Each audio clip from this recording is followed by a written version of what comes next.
Ito ay tungkol sa pagpapahalaga sa iyong mga mata. Magandang araw mga bata, may tanong ako. Ano ba ang ibig mong gawin o nais mong gawin ngayong may pandemya? Di ba bawal tayong lumabas? Palagi ka bang nanonood ng TV? Palagi ka bang gumagamit ng iyong cellphone? At hanggang anong oras mo gamit ang iyong cellphone? Meron akong kwento. At nais ko na ikaw ay makinig. Ito ay tungkol sa pagpapahalaga sa iyong mga mata. Isang araw, si Mami ay abala sa pagluluto upang sila ay makakain ng almusal. Halika na, Bi, uminom ka ng gatas. At kumain ka ng itlog na may tinapay. Masustansya ito para sa iyong katawan. Ayoko pa po. Mamaya na lang. May ginagawa po ako. Ako si Gatas. Masustansya ako. Pampatibay ng buto at ngipin. Ayoko pa po. Mamaya na lang. May ginagawa po ako. Patuloy siyang naglalaro ng cellphone. Hindi nakainibi ang kanyang almusal hanggang sa dumating ang tanghalian. Kain na tayo ng pananghalian. May niluto akong kalabasang ginatan. Halika na, Bi. Ako si Kalabasa. Pampalinaw ng mga mata. Mamaya na, Mami. Nagrarang pa ako ng ML. At patuloy pa rin siya sa paglalaro ng cellphone hanggang sa hindi na siya makakain.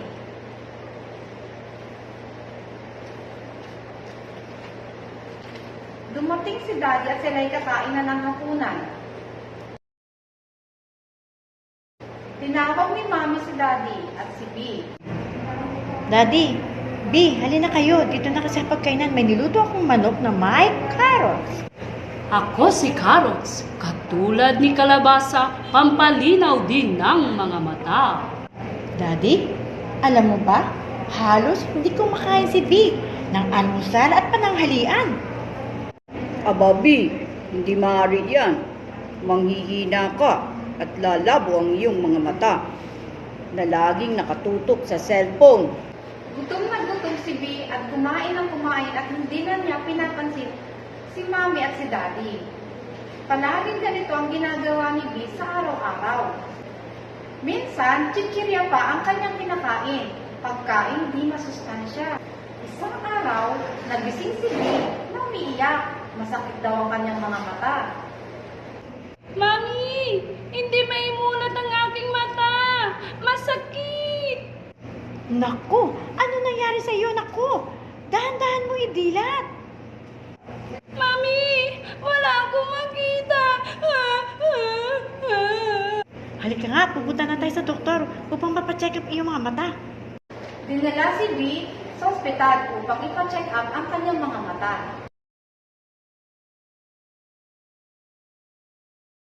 Tila parati kang nagbababad sa paglalaro gamit ang iyong cellphone. Hindi nagpapahinga ang iyong mga mata. Dapat na ipahinga ang iyong mga mata. Matulog ka sa tamang oras at kumain ng mga gulay na masustansya. Ganun nga nangyari kay B. Kaya mga bata, huwag kayo masyadong maglalaro ng inyong cellphone. Iwasan ang paggamit ng gadgets. Iwasan ang paglalaro at sobrang paggamit ng mga gadgets. Limitahan ang oras. 1 o 2 oras ay tama. Nais mo bang sumakit ang iyong mga mata? O nais mo bang ikaw ay makakita? Laging kumain ng gulay na masustansya. Upang ang iyong mga mata, laging kumain ng gulay na masustansya upang ang iyong mga mata at katawan ay lumakas.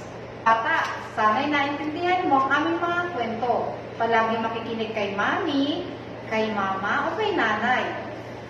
Hanggang sa muli mga bata, paalam!